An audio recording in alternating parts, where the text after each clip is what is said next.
My name is Karen and I'm married to David, and we've got two children, Alison and Clara. Clara is 4.5 now and Alison is nearly 2. Clara was always very, very talkative, a real chatterbox. She started talking when she was about 9 months old, and she loved Montessori in school, and she is very sociable. She's a real girly girl. She loves dresses and princesses and all the usual stuff. Alison woke up for a bottle. Clara was in the bed with me, and I just noticed that her face had dropped. And I mean, I think the first thing I thought of was that whole fast thing.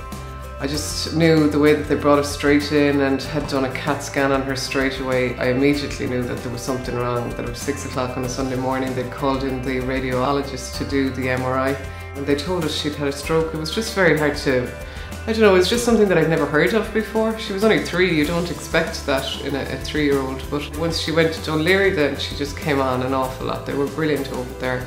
And that was her play hospital, and poor Temple Street got known as the Needle Hospital because she didn't, every time she saw a doctor she knew that there was something going to happen to her, but she just loved the nurses. Her favourite doctor actually was Dr. Eva. She just happened to be on call that day, and she was neurology SHO, so she was with Clara for the whole thing, and she was just such a lovely girl.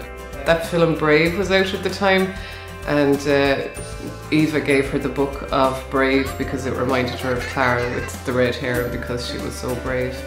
I think, you know, children are amazing. It's just that they're not like adults. They don't think about worst case scenarios. They just think, right, this is where I am and I need to deal with it and get on with it.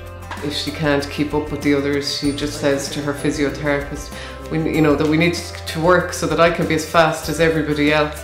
She'll happily explain the whole details to everybody, which is good because and all her dolls, God help them, have had strokes at this stage when she's playing with them. I'm like, would you give them a break, Clara? Could they not have something else?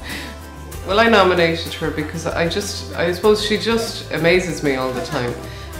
She just kind of inspires me. When you think, you're having a bad day or anything, you just think about what she's been through and how her attitude is just to get on with things, and her mantra is always, I can do it myself.